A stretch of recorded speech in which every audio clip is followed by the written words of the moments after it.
Hello everyone, welcome to Full Moon Movies. From the roaring engines of Italy to the quiet determination of one man with a vision, Lamborghini, the man behind the legend, takes a familiar biopic road. But whether it reaches the finish line with impact is another matter. This 2022 film, directed by Bobby Morsco, attempts to chart the origins of one of the most iconic names in automotive history, Ferruccio Lamborghini. Played by quiet resolve by Frank Grillo in his older years and Romano Rangani in his younger days. Lamborghini is depicted not just as a car manufacturer but as a symbol of post war ambition, pride, and defiance. The film begins in the aftermath of World War II, where Ferruccio, returning from military service and using his mechanical acumen to start a modest tractor business.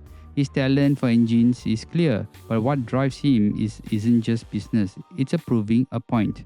When Enzo Ferrari, dismissive and cold, brushes off Lamborghini's criticism of Ferrari cars, the insult cut deep.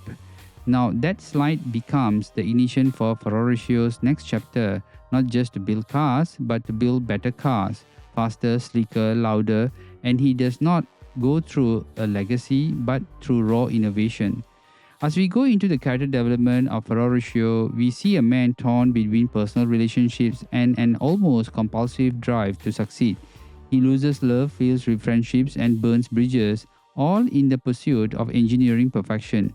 His obsession with proving himself, particularly to Ferrari, becomes the film's emotional axle. And while he can admire his determination, the film struggles to let us truly feel for him. It paints a man of vision, yes, but doesn't always shows us the cost of that vision. We are told what Lamborghini stands for, but we don't always see the emotional gears turning beneath the hood. Still, the film has standout moments. The factory scenes, the workers assembling engines under harsh conditions, give a sense of gritty realism.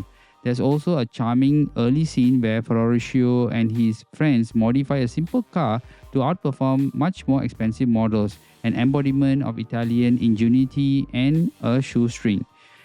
And the confrontation with Enzo Ferrari is brave but sharp enough to shape the story's narrative tension. Visually, the film has its strengths. The cinematography, while not so stylized to the level of Ford versus Ferrari, it still captures the charm of Italy's countryside, old stone factories, and roaring racetracks. The period design is modest but convincing. You get a sense of time and place from the cobbled streets to the tailored suits.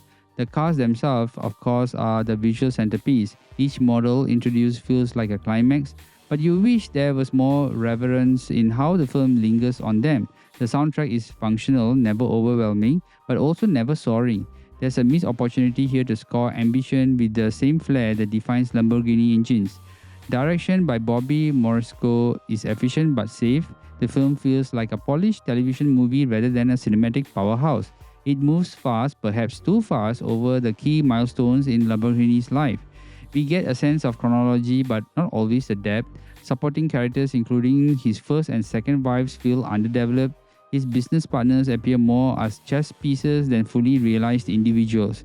Even the rivalry with Ferrari, which should be electric, it's almost most of the time limited to two scenes and told more thoroughly through dialogue than conflict.